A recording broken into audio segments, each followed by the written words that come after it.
Welcome back to the podcast, episode 82. You may be wondering, wow, doesn't Tom look quite the spring chicken?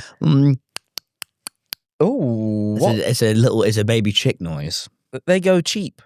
Cheep, cheep. Yep, there you go. Yeah, that's all right. Nice one. And I'm a rabbit. And we haven't, and what we have is, and look, you probably don't even know why we're dressed like this if maybe you're not a Christian and you don't care for the revival of Jesus Christ, which is what this one is celebrating, I believe. But we do here at Suit. We really care about when Jesus came back to life. Deeply. And bunnies are there too, and little baby chickens. And that's related to rabbits somehow. Anyway, because of Jesus coming back to life on this day, 2000 and something years ago, we have decided to hide eggs all over the set. Eggs. There's eggs all over the set, and whoever gets it closest to the correct number of eggs on the set, and let me tell you, there's a lot, you will get, what do they get, Mirren? You get your name read out. You get a shout out in the next episode. But not this week. But it won't be. Oh, it will be next week. Yeah, it will be. Yeah. Not this week, but next week's episode, you will get your name read out. And you get a shout out. This week's shout out goes to my brother. He turns 21. Shout out. So he probably, it's just happened Josh. by the time this comes out. So shout out my brother Josh Manifold. He's just turned 21. Jack. Shut up, I'm talking. You could wait. Don't use that one. You could bloody, Jack, you could bloody call this set ovaries because there are so many eggs. Yeah, shut up, I'm talking. All right. Yeah, do that now. Shut up. Shut up. I'm talking. Shut up. At home, like this is Dora, say it with me. Worst moment of the week. That's a new thing we're working on. Yeah. We're going to make the show a little bit more like Dora. A bit more interactive, I think. Yeah, a bit more like Dora. The Explorer. Yeah, Of course, yeah. Right, anyway, my worst moment of the week. So this is the worst thing that happened to me this week. Hang on. Time to go. Can you just ask me how I'm doing? Because I feel like you've just talked for Are a you bit well? long. Yeah. Thank God. Right, this is the worst thing that happened to me this week. I'll go. So, if you're an avid Jack Manifold fan, of which I know there's a few of you, you have probably seen on my second channel, the Jannel as we call it, that I have uploaded a video. I haven't done it in real life yet, so I don't know what it's called, but it's probably something along the lines of you drank You drank a lot all of the Guinness in London. We tried to drank a find lot of London's the, best Guinness. Probably that something like is that. probably what it's You called. drank a lot. Either way, we went to drink Guinness. So I went on a pub crawl around London.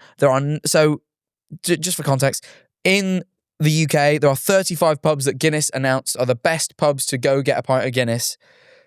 9 of those pubs are in London, and 2 of them are in Brighton, but I went to one of them to start the video. Anyway, I did a video where I had, with my friends Harry and Justin, you might know Harry, you might not know Justin, that's okay. We went to 10 Guinness pubs to see which of them had the best Guinness in a day. This meant we drank 12 pints of Guinness. That's on account of, we went to 2 of the wrong pub because Justin got the route through ChatGPT. He's 30, he doesn't know about the water. Anyway, so we went on this trip and we had 12 pints of Guinness. This was fun. Harry got really drunk. Watching the video and basically watching the point at which everyone gets drunk is really funny. Harry's about 3 beers in. I don't know what was wrong with him that day. I go from completely fine to really drunk at like one pub. Miraculous. It just happens. It's quite like weird to watch. And I get really grumpy for a bit because Harry took us to the wrong pub and I blame him. And then I get back in my stride. And Justin gets drunk towards the end. Were you safe going around London, the 3 of you? Yeah, we had Hazard from the podcast. He was filming. Okay. So he was keeping us safe. Anyway, the worst moment of the week isn't that. Obviously, you know I love drinking Guinness. I haven't had one since, admittedly. It's put me off for a bit. The reason being, by pub number 8, I shit in my pants. This is, if you've seen the video, you'll know this. I filled my pants with poo. Mirren made a weird noise. She went, "Oh." Well, yeah. I don't know what that was. And what was your thought process behind this? I didn't mean to fill my pants with poo. What happened, I don't think I explained this in the video, is I was at the urinal peeing, because obviously for context, you are now going to explain it in detail. Yes. Okay. So I was at the urinal peeing, and if you're eating food, I'm really sorry. And I was at the urinal peeing. Or doing anything. and I was at the urinal peeing because I had at this point 10 or 9 pints of Guinness, and I'm not feeling my best, and I'm like, oh, I've got a full bladder, I need to pee. I'm peeing. I think I've got a little fart brewing. Where better to fart than the toilet? It'd be rude to do it back in the pub. I fart. I think, oh dear. I think I've actually not just farted in my trousers. I think I've pooed in them. So I went to the toilet and I pulled my trousers down. I went into the stall. Obviously, I didn't just do it where I was. It looked weird because I finished peeing because you can't go mid pee. I don't know if you ever stopped peeing midway through a pee. It hurts. So of course I have. For my bladder you were doing exercise. bladder training, but anyway, I finished peeing. And I just immediately waddled into the toilet. Usually most people go to the sink, so I think everyone probably thought it was weird at this point. Pulled down my trousers. Lo and behold, yes, I had shit in them. It was so bad, I just had to ditch the pants. Did you put the pants in a bin? There wasn't a bin. I just had to leave them on the stall floor.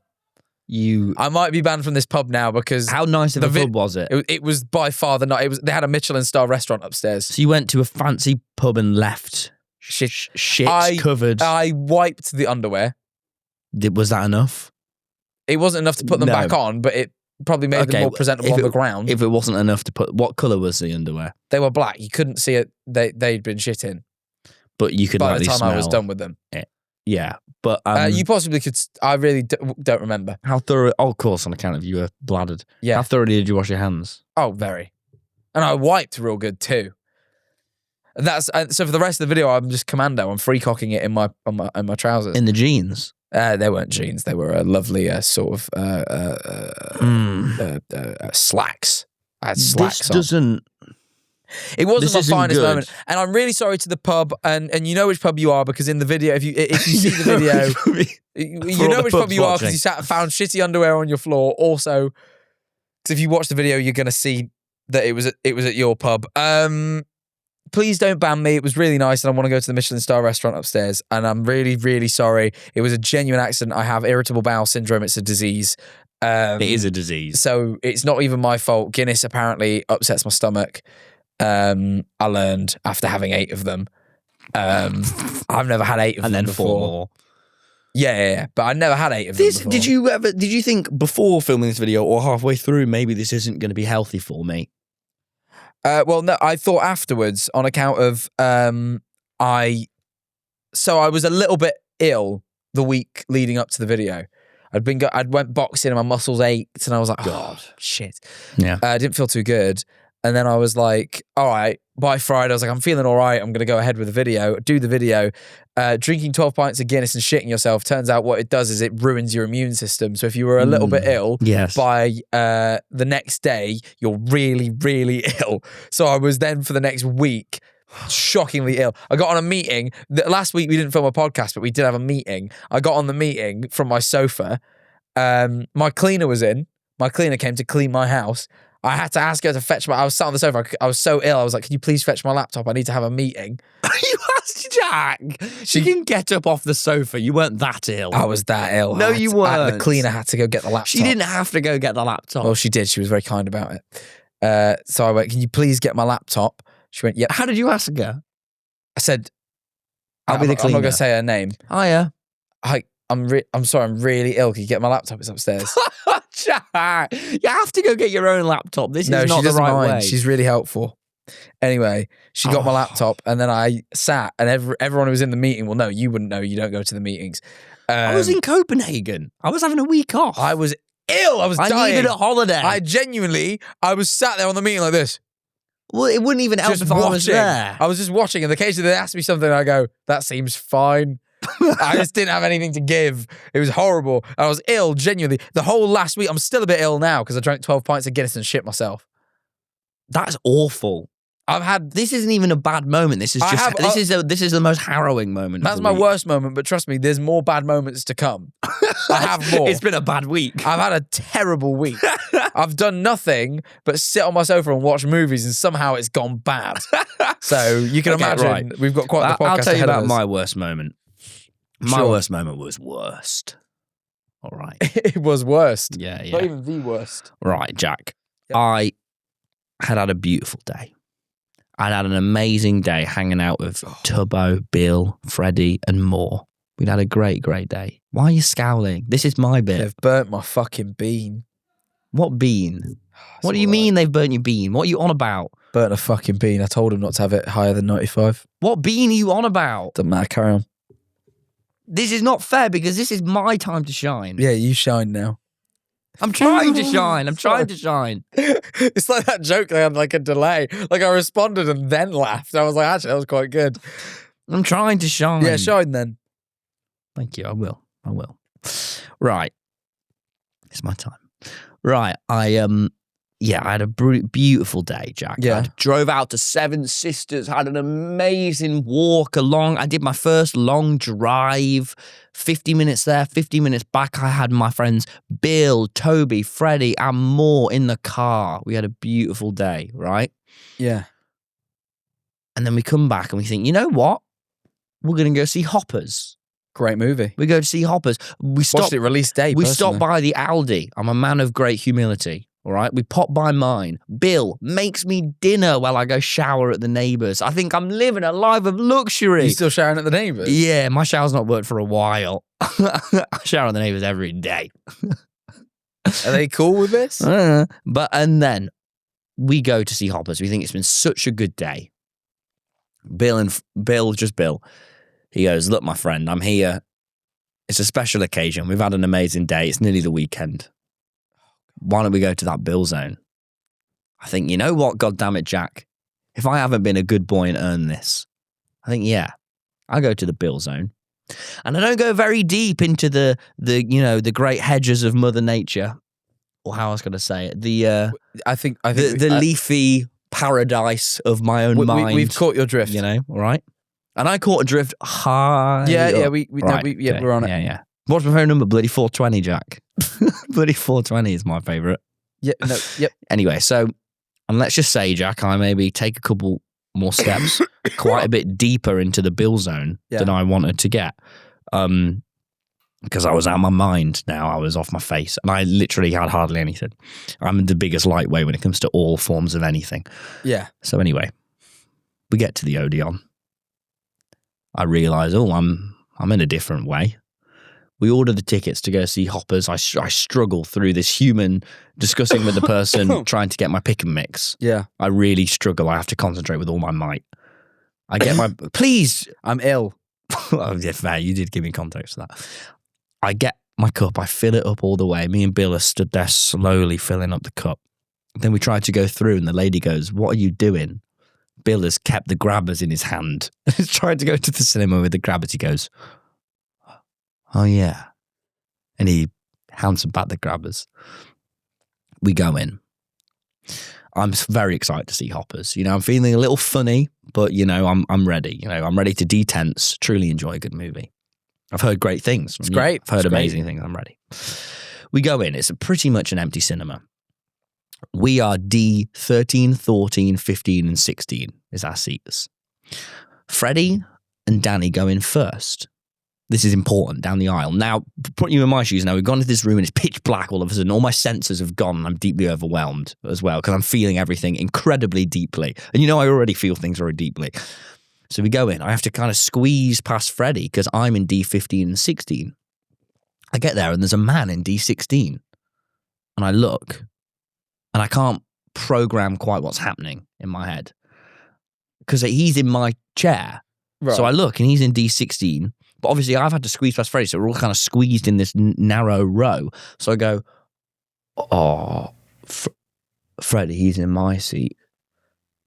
And Freddie goes, what? Oh, he's in my seat.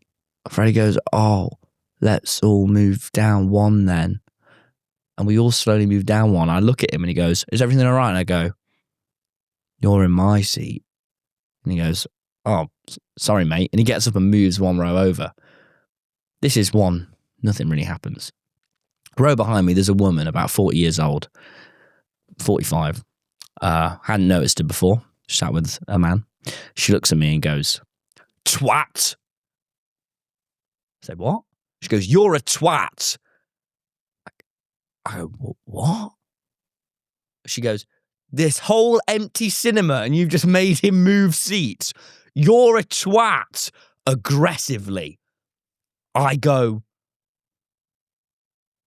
I can't, and this is the worst part, Jack, I can't figure out what's happened because I'm so overwhelmingly out of this world that I don't know what's happened, why this man has moved, I just needed to sit down, and I'm getting actually berated by this woman. I go, I'm not a swat.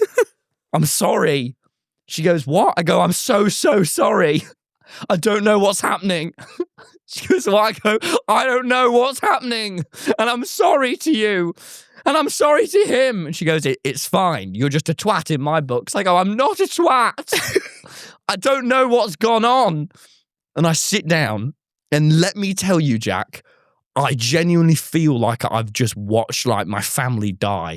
I feel the most intense grief and pain I have felt in years because I'm trying to put it into my head I actually spend 20 minutes trying to, like a detective, trying to figure out what's happened, trying to solve the clues of this seat. And I realized it was a miscommunication, and she's thought I've asked him to move, but I genuinely cannot remember what happened in Hoppers because I was thinking about it the whole time. The whole 2-hour runtime of Hoppers, I was thinking, yeah, but why did I ask him to move? Why did he move? Am I a twat? And she just sat behind me. I kept just turning around and looking at her to make sure if she was still there or not. And she was. I kept just staring at her like that with my eyes wide because I knew there was a threat behind me. There was an enemy. And I was the most wigged out, genuinely, I've been in my entire life. It was awful. So I need to go rewatch Hoppers because I don't remember what happened. At all. Not genuinely at all. You don't even remember Titus? No. Who's Titus? Titus was such a good character. Is that the little otter or is that the bear? It's neither of those two. I don't remember it. I was so scared the whole time. I was properly in a state of great fear because I hate being a twat. It was just the most awful thing that could have ever happened to me, ever. You're a twat. But she wasn't saying it with a joke. And as we all know, English people aren't confrontational. I could not handle this. And I was so scared. And Bill was scared too. So he didn't help me because Bill was too scared. So he just said, I don't know what's happening. And we all just everyone retreated. And I couldn't stick up for myself because I was just so gone. That's really good. I was so I wish gone. I'd seen this. No, because I would have wanted you to stick up for me. I was so gone. It was awful. So yeah, that was my actual worst moment of the whole week. It makes me tense just thinking about it. It was a nightmare. I felt the tension. It was a nightmare scenario. You created an empathy in me. Thank you. It was the worst scenario I've ever had. I actually think it was worse than shitting myself. And I hate to say it, but I actually think we have comparably worse moments this week. You've never done it. I have. Halloween, 8 years old. Said, Dad, I think something's happened. I went and shat myself. Said, Dad, I shat myself. Said, all right. That was handled with a lot of grace. No, actually, I was 8. Mine was good because I announced that it had happened as if it was a joke, and then as I was walking away, I went, that story was real, by the way, and Justin went, it's okay, buddy. It's in the video. I was walking away as I was filming us from afar. That's really good. It's good. Right. Yeah. Well, I tell you what, some good worst moments, discuss. some honourable worst moments, but we have more to discuss this week. It's been a film-heavy week for me because that's all I've fucking done. Yeah. But the other night I found the strength to go for dinner with you. We went to a lovely Japanese restaurant. I know, but I hardly had the strength. I was so ill. But you were fine. I coughed. Yeah. But I found the strength to go for dinner with you and you know what? I'm going to let you fill in whatever they might be because I'm not touching this sort of territory. Who? Raya, yeah, my girlfriend, who I respect. And I get on with her family too. I've never been but I do. So yeah, Tom and Raya and our friends Justin and Tori, we went all for dinner. And I love her too. And I can see it. Yes. And I could see it working out long term. It's highly likely. But yeah, I keep this sort of thing private now. For no particular reason. But yeah, respect. 360 degrees.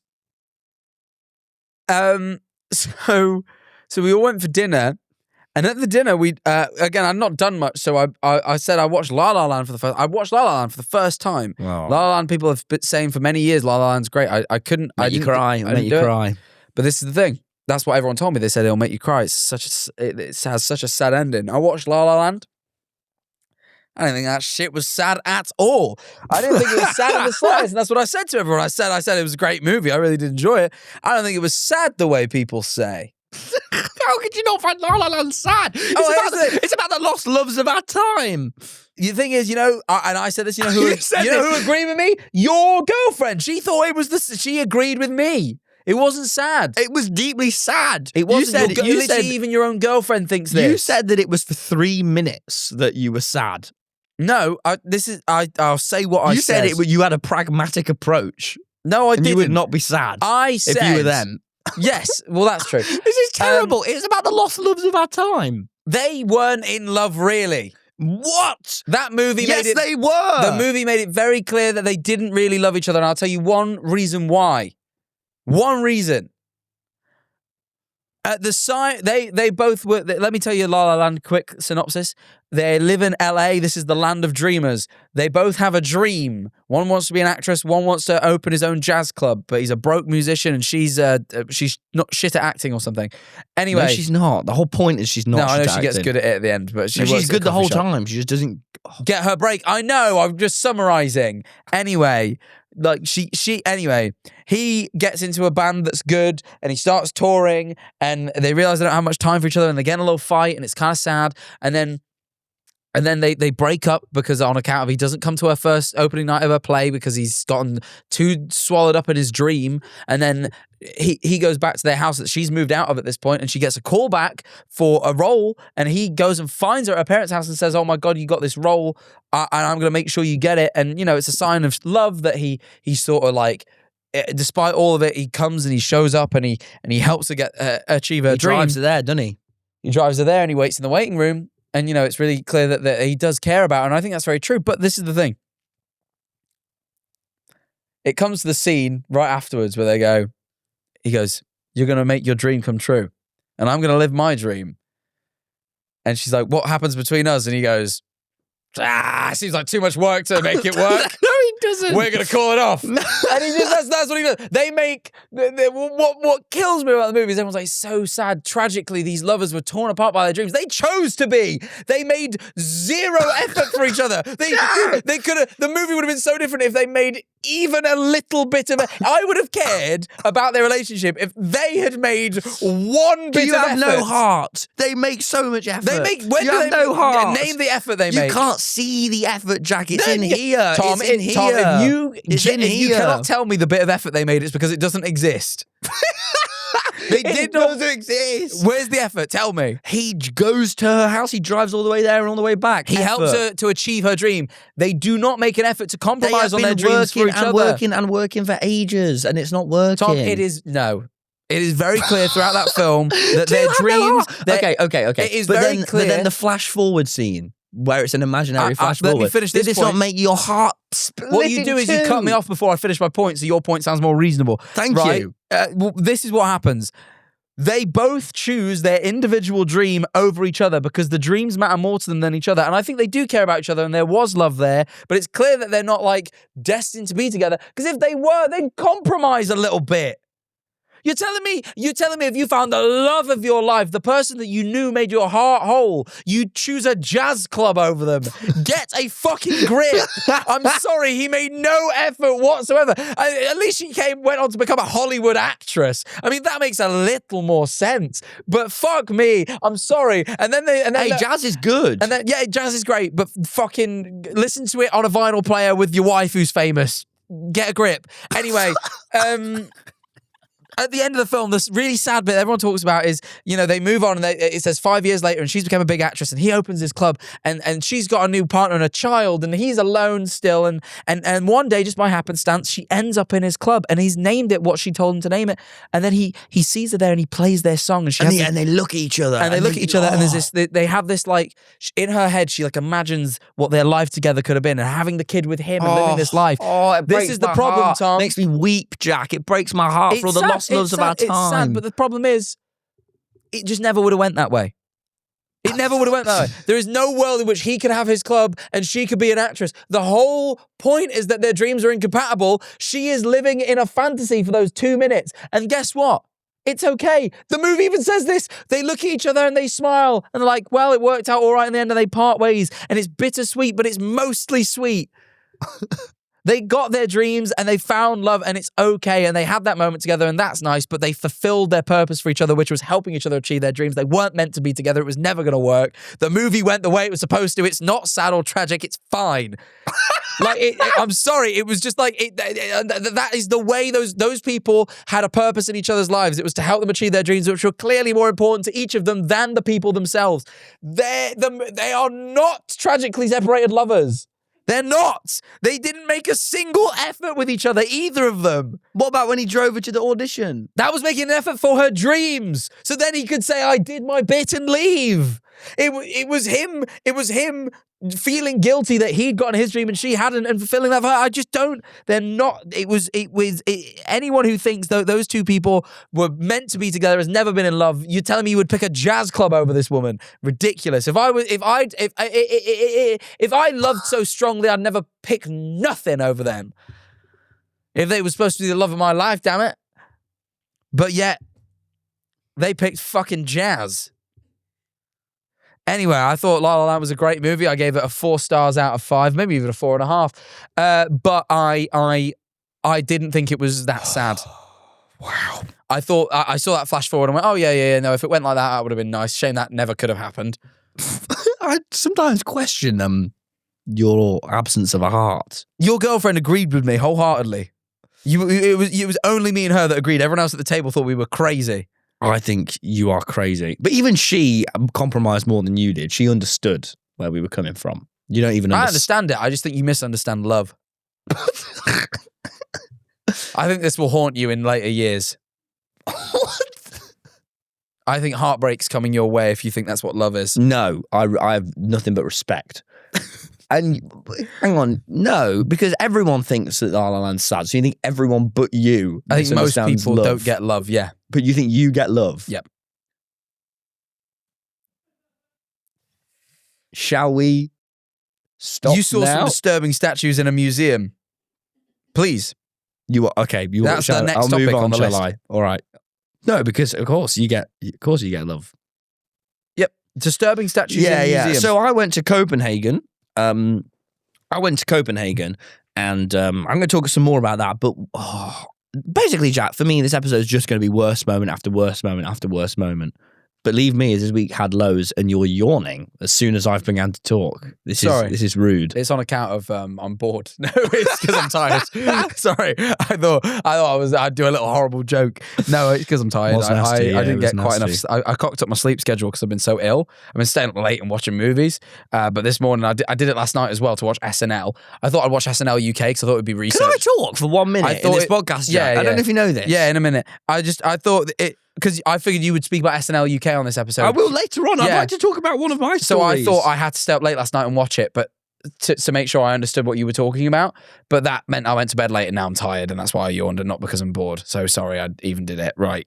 You went to a museum in Copenhagen. Okay, I have to regain the tempo of my story. Please, the floor is yours. Thank you. It's my time to shine. Finally. Right. So yeah, I went to see this museum, right? And the art in Copenhagen is quite disturbing, I found out. So we go in. Well, you go in and there's like these statues. Like all of them are human size. Sometimes they're massive, sometimes they're small. Like exactly. And they felt... Wait. That's completely contradicted itself. You said they're all human size, but some of them are big and... No, other human shaped? Other museums, some are massive, some are little. At this museum, they were all human size. Right. But they were just quite sort of like, they all had a deeply sinister vibe. One of them was like someone on the floor, like one of them was like, the thing is, they were just quite, they all just looked really real, was the thing. Deeply realistic and deeply harrowing. Which, you know, is quite a lot to take in when you're there. And you walk through and lots of this art gets a little bit like bits of bodies and bits of eyes and it's all like quite fleshy and quite, grim and challenging for me. Thing. No, God, no.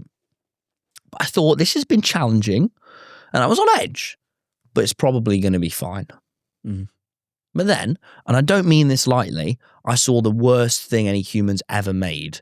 The most disturbing thing anyone's ever seen. And I'm just going to let you know, viewers, you can skip this. Because it was horrible. It's probably fine. It was a piece of art. This guy thought La La Land was sad. He doesn't even know the depth of human suffering. It was a naked woman on a 2D thing like this. And you could see her bum cheeks. And out of her bum cheeks were fingers and a tongue. Going like this. Protruding from her bum.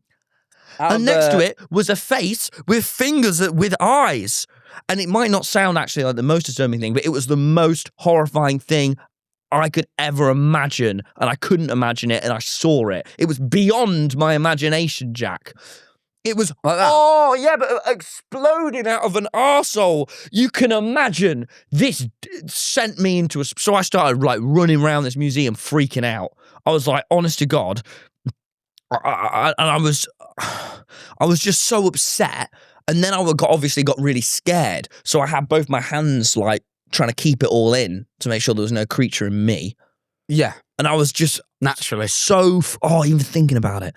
But like, it was the properly disturbing. If it makes you feel better, I don't think anyone's ever going to crawl out your bum hole. You don't know. But why would someone draw that? What were they thinking? They must have spent a year on that. And it just genuinely upset me so much. I properly had to go sit down and lean on this wall for a while. And I couldn't enjoy art anymore. I'm done with it.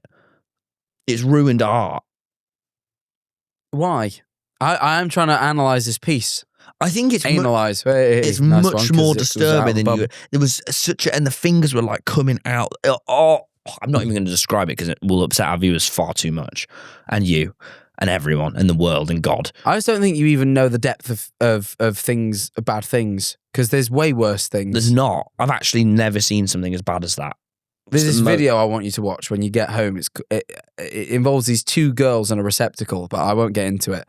It was so horrifying, Jack. It was genuinely, it upset me so much. And then, I got recognised in the bottom of the museum, and this girl said, "Oh my God, what are you doing in Copenhagen?" I said, "Oh, don't even get me." And then she said, "Oh, I'm unemployed. And I'm going around the museums to soak up culture." I said, whatever you do, do not go to the top floor in the most modern art bit. It will just, and I was almost grabbing this viewer by the arms and shaking them, saying, whatever you fucking do not go up here. It was just genuinely disturbing. You don't seem that bothered. You're looking at me like I'm invalid, whereas really I'm valid with a capital V. I kind of get how it's a little disturbing, but I don't think this is that bad. You just have a weird aversion to bumhole stuff. And I don't really get where it comes from. I wonder what... I've always tried to psychoanalyze it. That's horrible, Jack. What came out your bumhole when you were young that bothered you so much? Nothing. It can't just be feces. That happens to all of us. It's so grim. Oh, God. I've got photos we can put up on the Patreon if you dare to see them. I'd love to see... You have it with you now? No, my phone's in there. Shame, I would have loved to have seen it. I'll show you on the Patreon, but it's just genuinely, Jack. All right. You're not even reacting that big. It was I just so don't horrible. know. I can't fake that this bothers me. I can't. It doesn't. It was so upsetting. It doesn't bother me not one bit. Can you not even empathise with just how goddamn horrified I was? I've seen so many videos online where people do that to no, bumholes. you haven't. I just don't get why humans can do this sort of thing. Why we were made with a purpose to create such horrors. It just makes me want to kill, like, people. I haven't really seen that many videos of that. That's a little joke. That was a little joke about porn. But anyway. It's a porn joke. You didn't seem to get it. You seem so disturbed. You didn't even consider my porn joke. I couldn't even fathom porn. I've never even watched it. I just figured there's videos out there of I it. bet it's horrible. It's probably really bad. Because it's just, why would you do that stuff? Never mind film it. You know? And pretend they're all pretending. That's what I heard as well, that it's not even real. Come on. It's like sex scenes in movies, but I heard from Amy Schumer that in the sex scene in that one movie she did, I don't know, I never watched any of them. In one of the films that she did, there's a sex scene between her and John Cena, and John Cena was actually inside of her, so she says. But maybe she also just said that. I wouldn't want John Cena to do it with me. What? That's your issue? Massive. All right, yeah, fair play. No one needs to do it. I want to speak about the movie Bugonia next. All I right. watched the movie Bugonia. Yeah. It's by The fellow Yorgos who's done- Lanthimos. Yeah, Yorgos. Big Yep. up Yorgos. Shout out Yorgos. And I watched it. How was it? It looked good. It was a good movie. I really enjoyed it. I watched it with a friend. What was an excellent thing that happened in the movie was there's a scene where a police officer shows up, and the police officer gets out of the car, and first off, you see him from the back, and I go, no way. And it cuts to the front.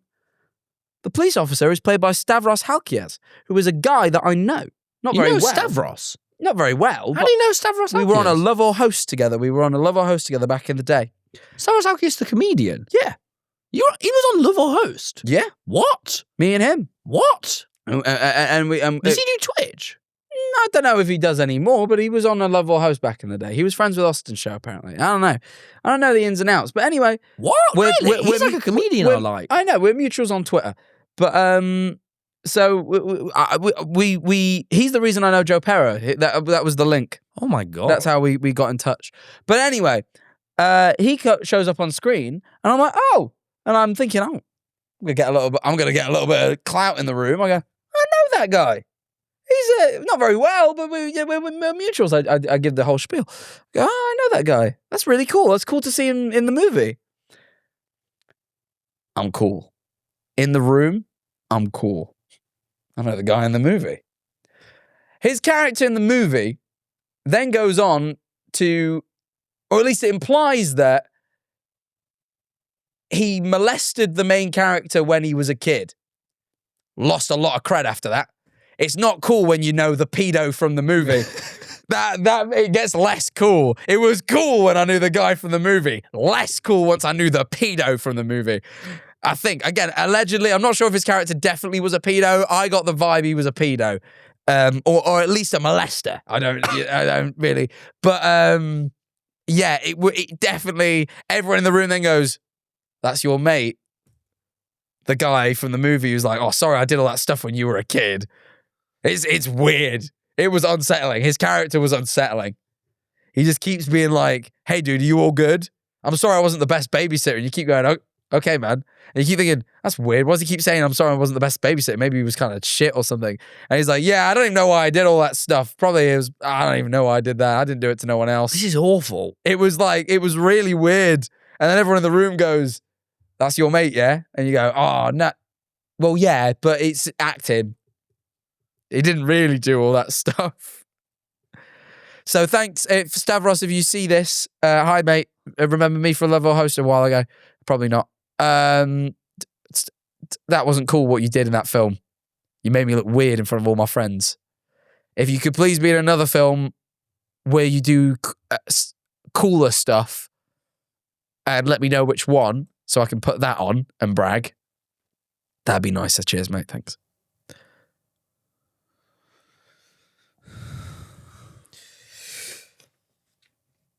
And then something even worse happened. On Monday, this was at the peak of me feeling really ill. Yeah. So here's how it went. Saturday, I do the Guinness video. Yeah. Next day, I wake up not as hungover as I thought I would be, to be honest. But I'm unsettled. Something's not right. But I make it through Sunday. I even go to my friend Orr's house and I watch the Oscars. The Oscars goes till 3 a.m. I get home, Bloody I'm hell. buzzing off of that Oscars high. I don't sleep till like 5, 6. Right? You're buzzing off the Oscars high. Buzzing off the Oscars high. I loved that bit where they did memes with Leonardo DiCaprio. Oh my God. I it haven't was good. seen that. Oh, it was great. They made him a Okay. meme. Anyway, you know, I watched the Oscars. I enjoy it. Never watched the Oscars live before. Had a great time. Get home. I go, oh, I go to bed now. It's about 6 a.m. Shattered. I get in bed. I fall asleep. 9 a.m. Ding dong. What? What on earth? I go down. Well, I don't actually answer on my Ring doorbell. I can't be bothered. It's my landlord. Oh, He goes, I'm here to look at the windows. I go, I don't remember this. I don't remember this being booked in. I was that tired. I started getting lippy with him. I went, I don't remember you booking this in. And he was like, oh, yeah, I emailed about it. He had, in fairness. I said, oh, now's not really a good time. Could you come back later? He's like, oh, well, the window guys are here. Are you not in? I go, no, I'm in. It's just not a good time.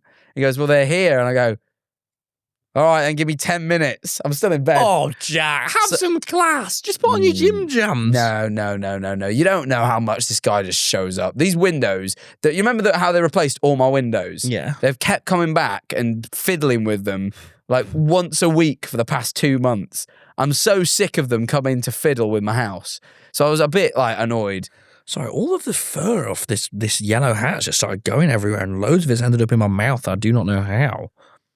I just started I was swallowing fur and it's in my eye as well. This is like bloody, sorry. Wow. I just have this yellow It's hat. all right, man. I hope you recover. So yeah, he knocks on. I go, oh, right. Anyway, then he gets here and he goes, oh no. I said, I have 10 minutes? He goes, sure. 10 minutes later, I go downstairs. I open the door. He's not there no more. I go, all right, that's weird. I wait for him to come back. Eventually, I get a call from him. He's like, hey, sorry, the guys aren't here. The window guys they said they'd be here and they're not here. And I was like, what? He's like, they said they'd be here and they're not here. I'm like, oh. So then they show up. Then they look at me as if I'm going to tell them what to do. I've got no fucking clue what needs to be done with the windows. They come every week and they look the exact same. I don't know what's happening.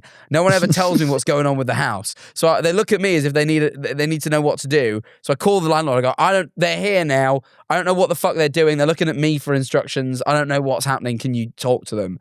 So he tells them. They do a bit of work. Takes them 3 hours. I'm awake for 3 hours. I can't go back to bed. I've only slept for 3. I watched the fucking Oscars and I'm ill. I feel awful. It's horrible.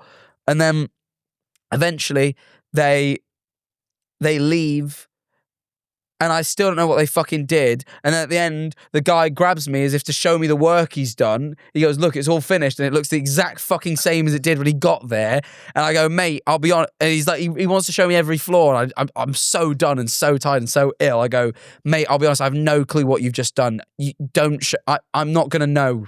Did you actually say that like that? Yeah, I was like, I'm sorry. I don't know what you're here to do.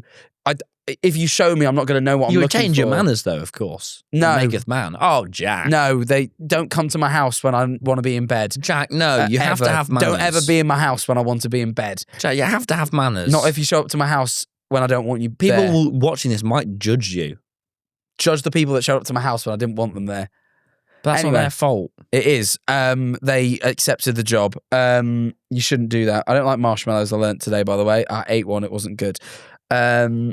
So I went, look, you can show me, mate, but I'll be honest, I don't know what you're here to do and I don't know what I'm looking for. It's the landlord's issue, not mine. And you went, ha, landlord, and left. I don't know what that part was about. He just laughed, said the word landlord and left. And that was it. And then I went back to bed. And now, anyway, I've been sleeping at stupid hours. Stop eating marshmallows like that. It's your time to talk, and now you've filled your mouth with marshmallows like an idiot. Guess I'll talk then. Uh-oh. No. Come. Guess I'll talk, mate, since you filled your mouth. I can do it. Yeah, no. I guess I'll have to talk then. I watched Project Hail Mary. It was great. I watched it on Screen X. You know about that? No, I've got no idea what you're saying. Well, I know it was your turn, but then you filled your mouth with marshmallows. So yeah, I went to Screen X. If you don't know, Screen X is a Cineworld thing where there's the screen and then on the walls there's more screen. So it's your whole eyes is screen. And I watched Let me have some episodes. You've been having this whole episode. It's not been fair.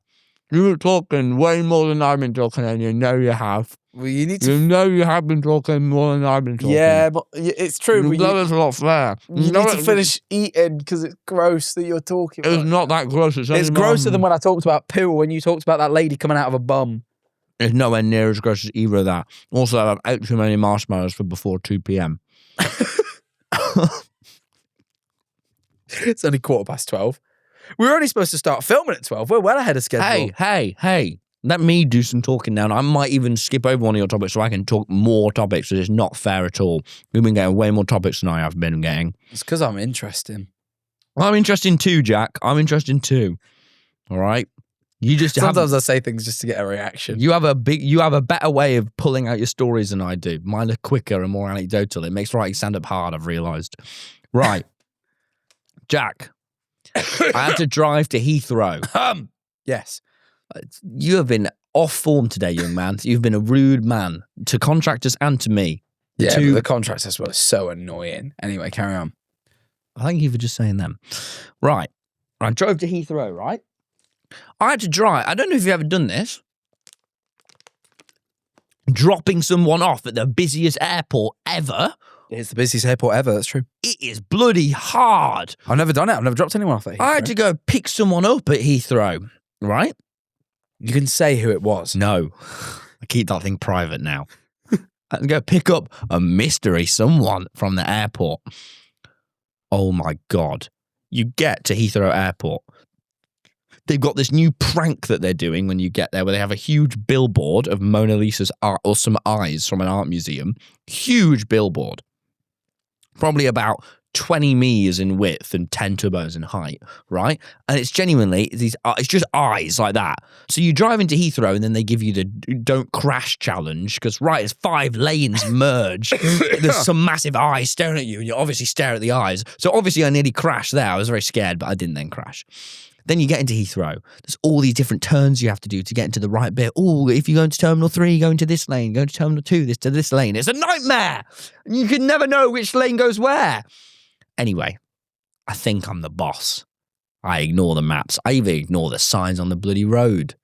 That'll be your issue. I think I'll go where I need to go. I take a turn. It says Terminal 3/security loading zone.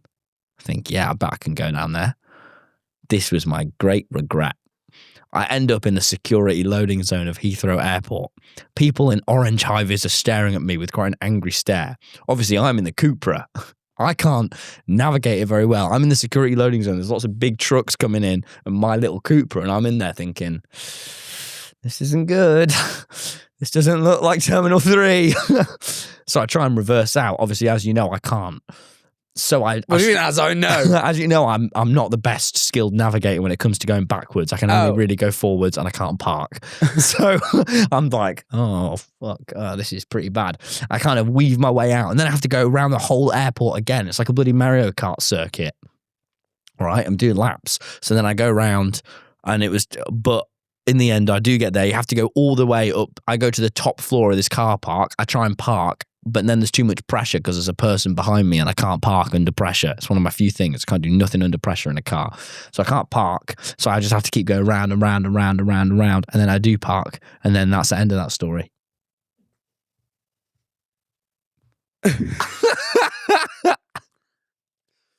Wait, so how did you get out of the security bit? For a tunnel. You went through a tunnel and then you were fine? Yeah. But when I was but you in did the security almost go bit, into the... I mean, no, I'm shocked you weren't, like, shot. Beg your pardon? Well, I know, you went to the security bit of an airport when you shouldn't. I feel like they shoot people for that. Okay, and that was a worst moment. Then let me tell you my other worst moment, my 4th worst moment now. It's had worse bits. Right. It was St. Patrick's Day in the great land of Copenhagen. I'm there. I don't even fully know where it is, but I'm there. Right? It's in Denmark, found out. Yeah. Yeah. I could have sworn it was Netherlands, but I'm in Copenhagen. I'm chilling.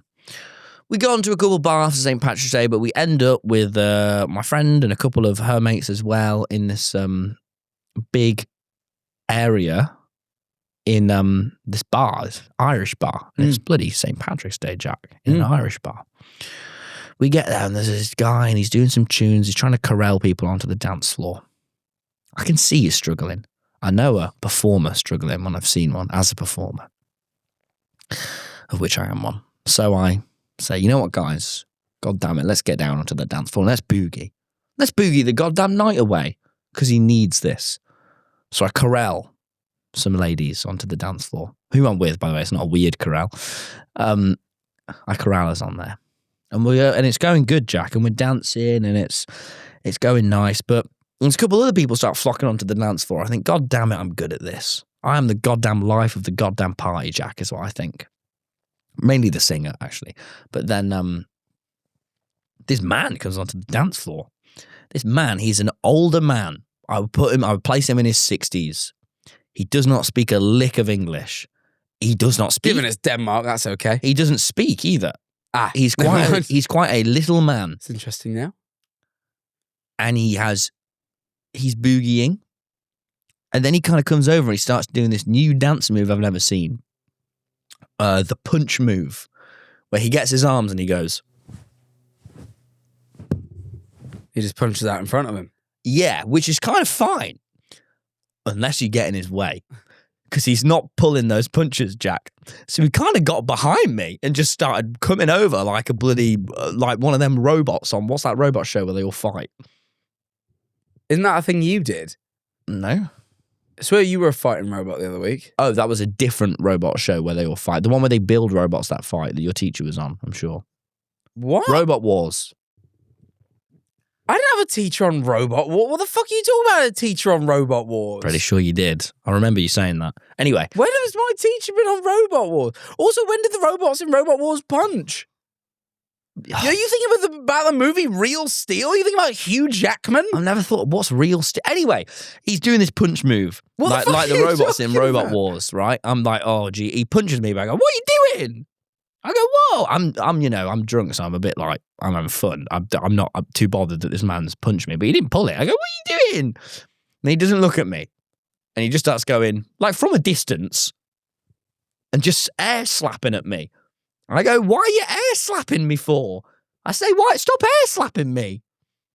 And then I'm a bit like, I just air slap him back and he goes, huh, huh, huh, huh. And it's like a dance move where he wants me to fake air slap him. It's his main move. This is what I find out is his main move. All right. It's a very violent dance move. His secondary move is the fist. But then he busts out his tertiary move. His tertiary move was the real killer, where he puts his head down and he slowly charges at you with a headbutt. And so he headbutted me. I've never been headbutted. Never mind in the club dance floor. So I go, what? Well, pub. I go, you can't headbutt me. I say, hey, you can't headbutt me. And he looks up at me and he's like, and then he goes to headbutt one of the ladies in the group and he puts his head down. It's a very slow headbutt. And I lightly grab his head and I go, no, you can't headbutt. And he goes, ah.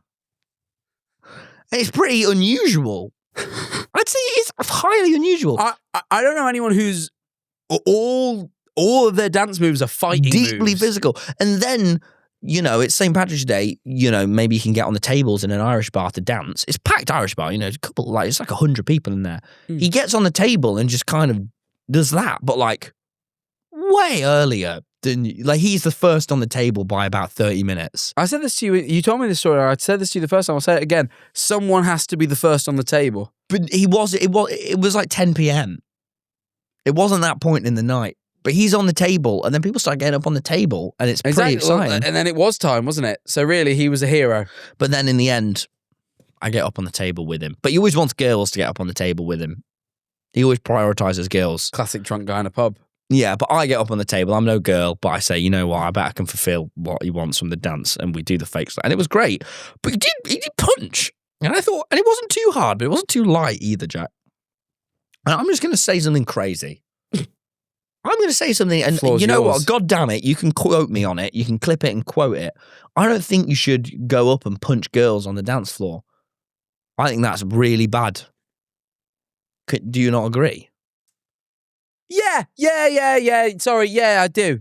Yeah, I do. I think you shouldn't punch girls or women or boys. I don't think you should punch anyone. Think you should punch boys. I don't think you should punch boys, men. or anything. But speaking of punching girls, did you hear recently, this is a new bit of pop culture news. I don't think that was an apt transit. I think you might want to rethink that. No. Did you hear Chappell Roan punched and killed a child or something? No, she didn't. Something like that. What's happened? I don't know. I saw the mayor of Rio de Janeiro being like, she will never perform here again, and like getting really annoyed because apparently she sent a security guard after a kid, is what everyone's claiming. No, she didn't. She was in a hotel. Not Chappell. And this kid, who is apparently Jude Law's kid, but also some footballer's kid, he's the stepdad, saw Chappell Roan, big fan, and she thought, oh my God, I think that's her. So what she did, she got up, they were at breakfast at this hotel, she got up, walked over to the table to check if it was her, gave her a little smile and walked off. And apparently when she got back to her table, the security guard came over and went, don't do that, and like was mean to her, and she cried. She went on the internet and was like, "Oh, I didn't do that. I didn't even know that security guard." So this is misinformation. You and subsequently we are spreading. Well, no, I'm telling the story. She came and said, "Oh, no, I didn't even send him. He wasn't even my personal security.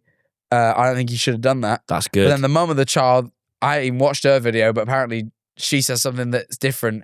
Anyway, I'm not sure what's going on. I don't know who I can trust in this. A footballer. But the internet has been really funny because it's either people saying that she like maimed a child, like, everyone keeps exaggerating it, or it's all her fans being like, so what if she's mean? She makes cool music. That kid didn't make cool music. Like the fans. What's Jude Law's kid even done? Yeah, basically the fans have opted to. What I've gathered is no one is particularly bothered in actually getting to the bottom of what happened here. People just want to feel the way they already felt, which is if they didn't like Chappell Roan, they're like, I knew she was mean. And if they did like her, they're like, we don't care that she's mean. She makes cool songs. It's been a great way of realizing people just don't really care. They'll feel whatever they want to feel. Chappell could not have killed that boy. It wasn't a boy, it was a girl.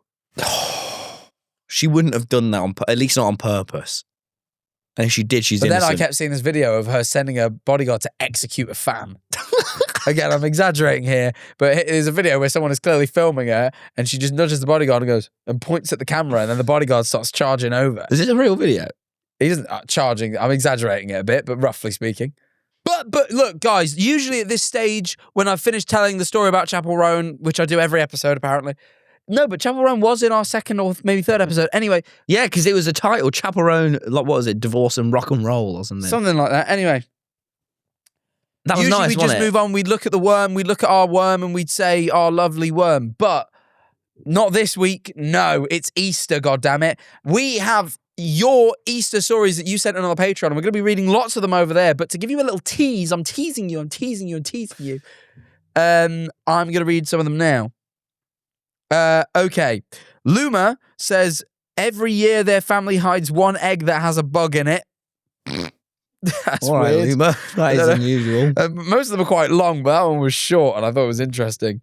So instead, I'm going to read Jackson McGill's post, in which they say, I am an only child, so it's just me and my parents. We don't have any young kids, even in our extended family. Last Easter, I wanted to give my parents an opportunity to have some childlike fun and set up a massive Easter egg hunt while they were out. I've got some very sweet video of two grey-haired adults running around putting Easter eggs in little Easter baskets. Apparently, I was a little too good at hiding some, though, as we kept finding them weeks after. That's sweet. Our viewers are sweet people, Jack. Jackson McGill, you might be the best Jack son to your parents, because that sounds like you fucking smashed it. All right, I think that should surely earn us the $7 turnover fee, shouldn't it? That little probably, but I'll just say one more. Leapod just said the first spring beer in the sun. I'm not even. That's all they've said. They've just like said a thing, but it's true. I'll read one more. Rena says, "I'm Albanian." So this time of year, we celebrate the day of spring. Dite vere. I'm going to assume that's said, but I mean, I don't speak Albanian. As a kid, we would always go to my grandma's house to get eggs, but in order to receive them, we had to collect small twigs and sticks to bring to her in exchange for the eggs. As if, it's kind of like she was the bird laying them. because you're bringing her sticks and twigs probably for her nest. When we gave them to her, we had to say, choo choo, baby chicken noises. Because we were baby chickens bringing her sticks in exchange for eggs. It's so weird and we loved every second of it. What a fun little Albanian tradition. So anyway, if you're Albanian or maybe even if you're not Albanian, we have more Easter stories for you on our Patreon, as well as I still have things to speak about. We're going to speak about SNL UK, because we said we would. Project Hail Mary, great show. Help I Sexted My Boss. That's not, I don't have a boss, but it was a thing I saw. I'm promoting another podcast, I'll be honest, but I was so proud of them, God damn it, I thought I had to. But first, I'd like to look at the worm. Oh my God, can I just say, by the way, these exact little yellow ducklings, my dad used to put these all around the house for Easter. Chicks, they're not ducklings. Why would they be ducklings? It's Easter. These chicks, sorry. Yeah. These little yellow chicks, my dad put these all around the house, and he put so many around that we couldn't find them for the next decade, and they lost all their sort of fur. And so they'd just be these horrifying creatures around the house for 10 years. Because one year my dad spent like a whole day putting them like on the inside of the washing machine's like back panel. It was like insane the areas he put them.